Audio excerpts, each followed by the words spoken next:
It's a wonderful moment for us to celebrate the birthday of Rabindranath Tagore. As we all know, that he is not only a poet, a singer, a dramatist, a novelist, but also folklorist, a linguist, a educationist.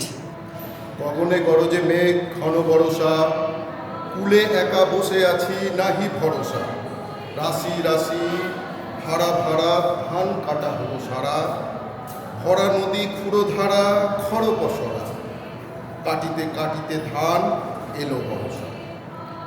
একখানি ছোট ক্ষেত আমি একেলা,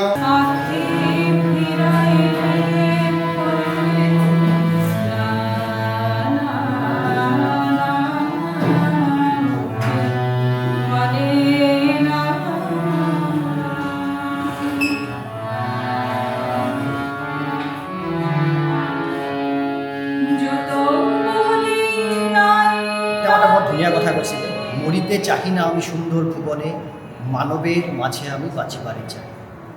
ৰবীন্দ্ৰনাথ ঠাকুৰৰ এই মন্ত্ৰ, ৰবীন্দ্ৰনাথ ঠাকুৰৰ এই মানৱতাবোধ, প্ৰকৃতি চেতনা আৰু গোটেই বিশ্বক আঁকোৱালি লোৱাৰ যি মানসিকতা, সেই মানসিকতাৰে আমি আগুৱাই যাব লাগিব।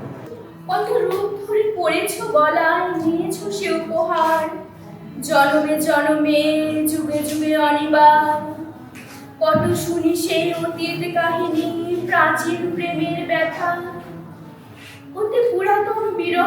Where knowledge is free, where the world has not been broken up into fragments by narrow domestic walls, where words come out from the depth of truth, where tireless striving stretches its arms towards perfection, where the clear stream of reason has not lost its way into the dreary desert sand of dead habit.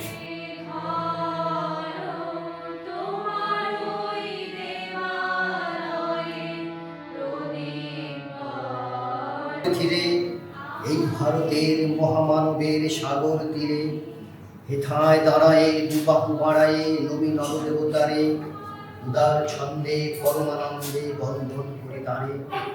ধ্যান গম্ভীর এই যে ভূধর নদী জপমালা ধৃত প্রান্তর, হেথায় নিত্য হেল পবিত্র ধরিত্রী। তোর ডাক শুনে কেউ না আসে, তবে একলা চলো রে, একলা চলো, একলা চলো, একলা চলো, একলা চলো রে, তবে একলা চলো, একলা চলো, একলা চলো, একলা চলো রে। যদি তোর ডাক শুনে কেউ না আসে, তবে একলা চলো রে। আৰু কবিজনৰ এই মহান যি কণ্ট্ৰিবিউশ্যন, তেওঁৰ সেই কণ্ট্ৰিবিউশ্যনৰ কাৰণে, তেওঁৰ অৱদানৰ কাৰণে আজি সকলোৱে গুৱাহাটী বিশ্ববিদ্যালয় পৰিয়ালৰ হৈ আমি এই অনুষ্ঠানৰ জৰিয়তে তেওঁৰ প্ৰতি শ্ৰদ্ধা নিবেদিছোঁ। ধন্যবাদ।